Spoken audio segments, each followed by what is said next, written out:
الانبیاء والمرسلین سیدنا و مولانا محمد وعلی آلہ و اصحابہ اجمعین، اما بعد۔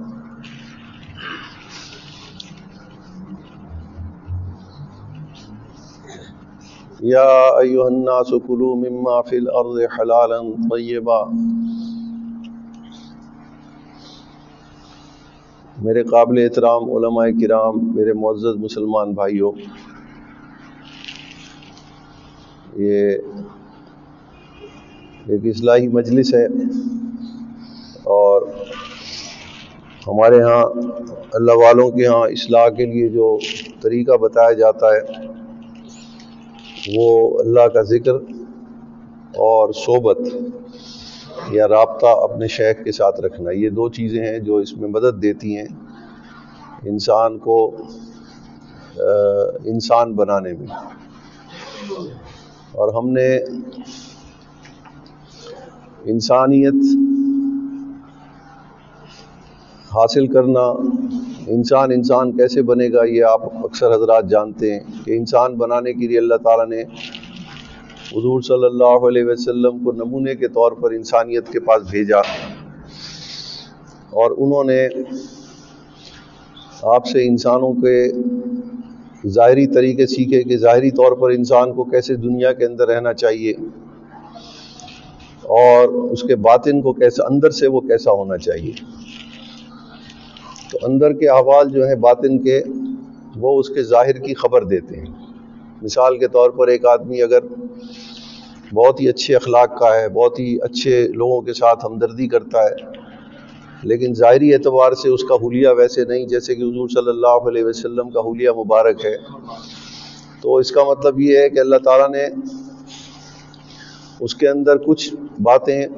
عادتاً اس کے لیے آسان کر دیں، اور کچھ چیزوں کے اوپر انسان بننے کے لیے کچھ چیزوں کو اللہ تعالیٰ نے اس کے لیے آزمائش بنا دیا۔ جیسے ایک شخص سعودی عرب کے اندر جا کر کے رہے، مکہ مکرمہ میں، اور وہاں پر کئی برس گزار دے، لیکن اپنا حلیہ درست نہ کرے، اور وہ اس بات کے اوپر فخر کرتا رہے کہ مجھے اللہ تعالیٰ نے بڑی سعادت بخشی اور مجھے حرمین شریفین کی ملازمت اللہ تعالیٰ نے عطا فرمائی، تو یہ ایک اعتبار سے تو بڑی خوشی کی بات ہے، لیکن ایک اعتبار سے اس کے لیے ایک بڑی آزمائش بھی ہے، کیونکہ جس مقام پر اللہ تعالیٰ نے اس کو بھیجا ہے اس مقام کے تقاضے پورا کرنا اب اس کے لیے آزمائش بن گئی۔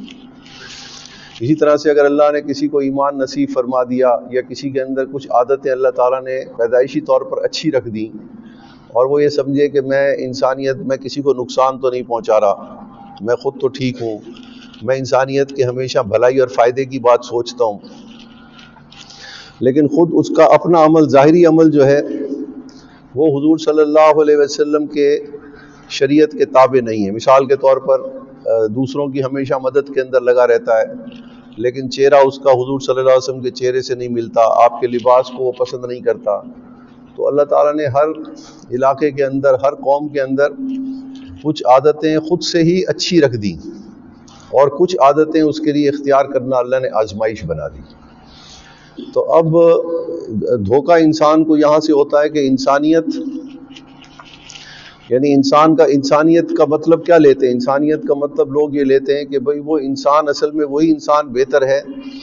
جو دوسرے انسانوں کے لیے ہمیشہ ہمدردی کا جذبہ رکھتا ہو، دوسروں کی خدمت کا جذبہ رکھتا ہو، دوسروں کو فائدہ پہنچانے والا ہو، وہ اصل میں انسان ہے۔ اور اسی کو لوگ مذہب کا نام بھی دیکھتے ہیں کہ بھئی انسانیت سب سے بڑا مذہب ہے، اور انسانیت کی تعریف وہ یہ کرتے ہیں کہ انسان وہی ہے جو دوسروں کے لیے جیے، دوسروں کو فائدہ پہنچائے، رات دن ایک کر دے دوسروں کی خدمت میں، ہمدردی کے اندر،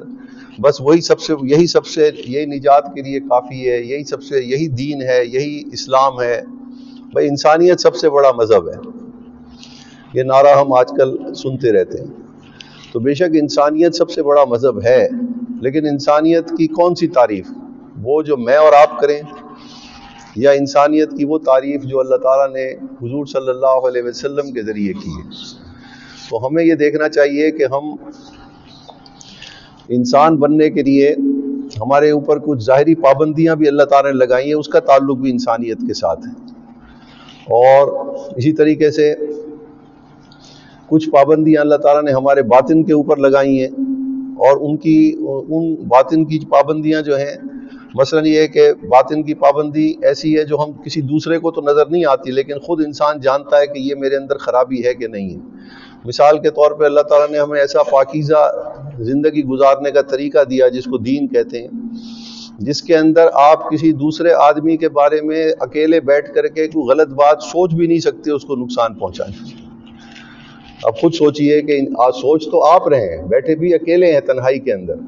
لیکن دین اس سے بھی منع کرتا ہے کہ آپ اکیلے بھی بیٹھ کر کے کوئی ایسی بات سوچیں نہ جس سے آپ کسی دوسرے کو نقصان پہنچانے کی کوئی منصوبہ سازی کریں۔ تو ایسی بہترین انسان بننے کا ایسا بہترین طریقہ اللہ تعالیٰ نے دیا جس کے اندر ہماری سوچ کو بھی اللہ تعالیٰ نے اپنی مرضی اور پسند کے تابع کر دیا۔ تو یہ دین کی ساری باتیں جو ہم اختیار کرنا چاہتے ہیں، ہر مسلمان کے ایمان کا تقاضا ہے، وہ چاہتا ہے کہ میں ہر اعتبار سے ظاہری طور پر بھی اسلام میں چلوں، کیونکہ اللہ تعالیٰ نے قرآن مجید میں مختلف جگہوں پر دعوت دی اس بات کی کہ یا ایھا الذین آمنوا ادخلوا فی السلم کافہ ان الدین عند اللہ الاسلام، کہ پورے کے پورے فرما برداری کے اندر داخل ہو جاؤ۔ اور خطاب بھی اہل ایمان کو ہے، انسانوں کو نہیں۔